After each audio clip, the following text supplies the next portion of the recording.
Donc, cette importante conférence en marge de l'Assemblée générale, on a entendu Emmanuel Macron qui a vraiment créé tout un mouvement là, pour la reconnaissance de la Palestine.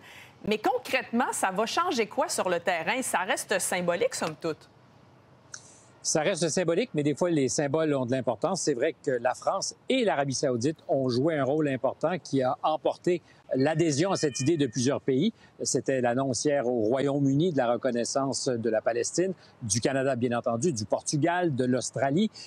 Est-ce que ce symbole est en mesure de faire bouger les choses sur le terrain? À court terme, non. Est-ce que les Palestiniens auront demain une meilleure vie?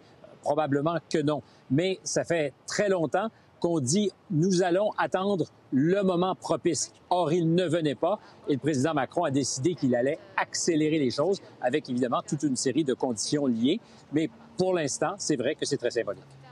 Et Israël, évidemment, on peut s'attendre à ce qu'il réponde à cette offensive diplomatique-là. On peut s'attendre à quoi comme riposte?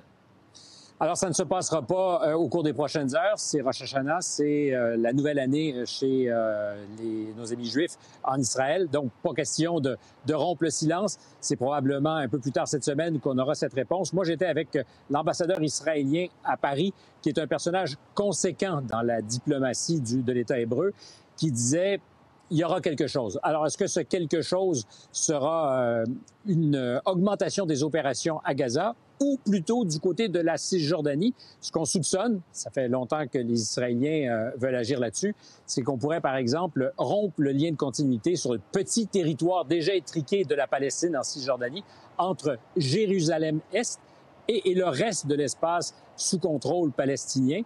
Jérusalem-Est a vocation à devenir la capitale de ce nouvel État. Les Français, Emmanuel Macron a d'ailleurs dit qu'il n'ouvrirait pas d'ambassade tant et aussi longtemps que tous les otages israéliens ne seraient pas libérés, sans préciser si cette ambassade serait à Ramallah, où est l'autorité palestinienne, ou à Jérusalem-Est. C'est très symbolique. Mais là, il est très possible que les Israéliens, avec de nouvelles colonisations, rompent ce lien de continuité. Ce qui ferait que, rapidement, mais c'est un processus entamé depuis des années, ce qu'est la Palestine en Cisjordanie deviendrait une espèce de confetti, de cumul de confetti, de petits bouts de territoire qui sont évidemment pas l'idéal pour construire un État. Et c'est un dossier qui est très chaud en France, le dossier de la Palestine. Est-ce que ce sera un prix politique à payer pour Emmanuel Macron? Alors, le prix politique ne peut pas être très élevé parce qu'il est à 17 % dans les sondages et le président Macron réussit encore à faire sonner le cocorico quand il est à l'étranger. Mais c'est vrai que ça divise beaucoup la classe politique. Les socialistes aujourd'hui demandaient aux mairies qu'ils contrôlent d'afficher, de mettre le drapeau palestinien. Ça a suscité de vives réactions, particulièrement dans un contexte où c'est aujourd'hui le nouvel an chez les Juifs et aussi où normalement on devrait voir le drapeau français, mais pas le drapeau palestinien. Et c'est vrai que la communauté juive ici est très remontée contre le président, disant que c'est irresponsable, ce qui fait que c'est un cadeau au Hamas. Merci beaucoup, Stéphane.